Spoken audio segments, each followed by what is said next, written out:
This brutal war of aggression being committed by Russia against Ukraine has brought into sharp focus the power and purpose of American diplomacy.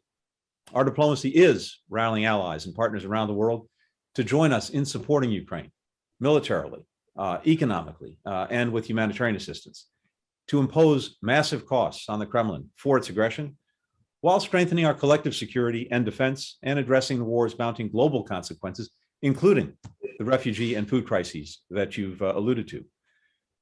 We have to continue to drive that diplomacy forward, to also seize the strategic opportunities and address the risks presented by Russia's overreach as countries are reconsidering their policies, their priorities, and their relationships.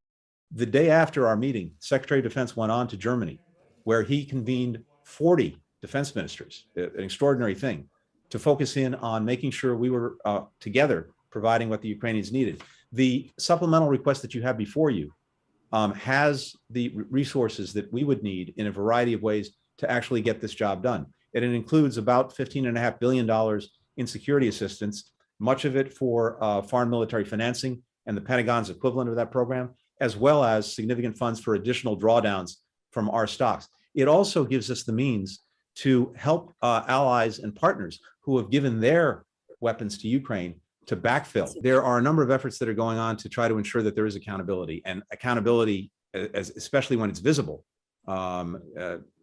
may serve as something of a deterrent going forward, but we want to regardless make sure that there's that accountability. We're directly supporting the efforts of the Ukrainian Prosecutor General and her team to accumulate evidence and to be able to prosecute war crimes of one kind or another.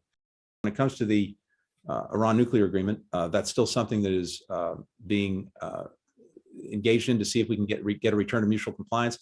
I would tell you this is no longer a hypothetical exercise, because we've seen what the situation looks like with the agreement when it was enforced. We've seen what it looks like without it. And I can tell you that from the perspective of American interests and American security, we've clearly been better off with it than without it, not only with regard to Iran's nuclear program, but indeed with regard to its destabilizing and dangerous activities.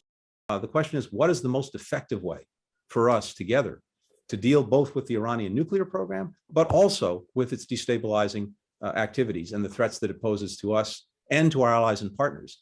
And one way or another, we're going to do that. If there is an agreement, that agreement takes in no way away from us any of our abilities to deal with Iran's other dangerous actions, the ballistic missiles, the support for terrorism, et cetera.